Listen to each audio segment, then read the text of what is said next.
Thank you so much for this award. I can't tell you how moved and honoured I am, and I'm only sorry that I can't be with you all today.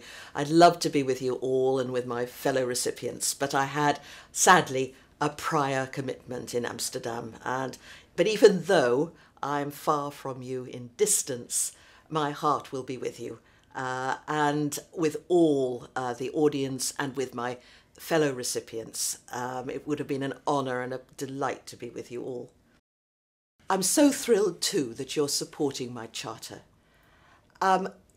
During my years as a historian of religion, I've kept being pushed towards the idea of compassion, because every single one of the major world faiths, working quite independently of one another, has evolved its own version of what's been known as the Golden Rule.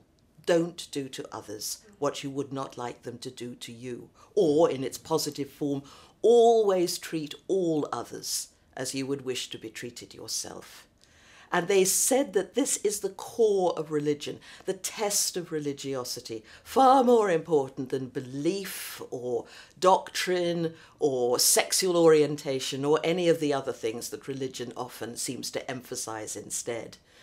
And it is also compassion, which requires us to look into our own hearts, discover what gives us pain, and then refuse under any circumstance whatsoever to inflict that pain on anybody else. It is this attitude that brings us into the presence of what has been called God, or Nirvana, Brahman, or Tao, because it requires us to dethrone ourselves from the center of our world and put another there. And it's ego that holds us back from the divine, from the ultimate, and from our best selves.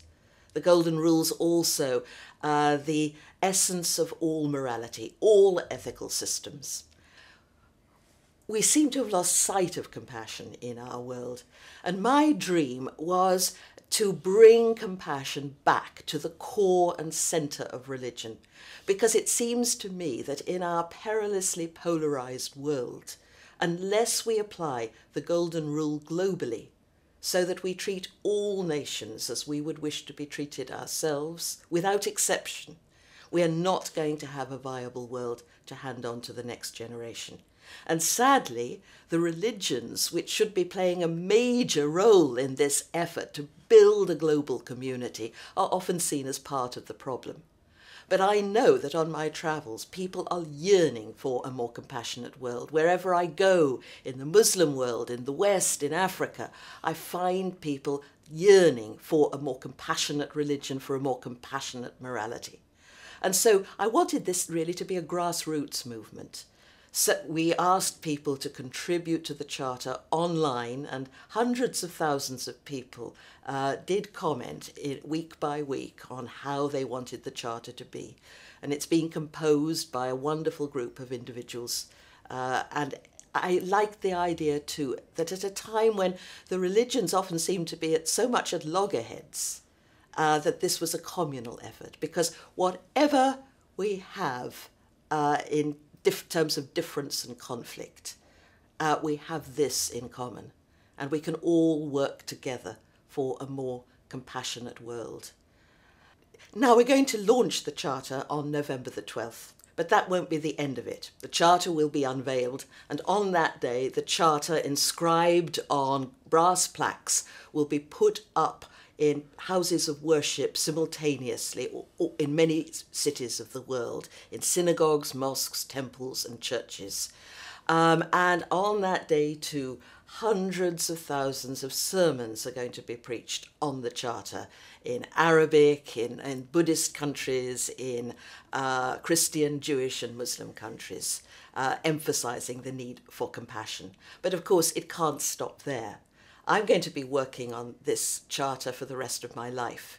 So there's a lot of work to do, but it can work. We have a choice. We can either emphasize those aspects of our tradition which speak of peace and harmony and compassion, or those that speak of war and hatred and aggression. And Common Ground is helping us to do just that. Everybody can participate. no matter what their walk of life, in the home, in politics, in law. And thank you very much once again for your wonderful organisation and for the wonderful honour you have done me today.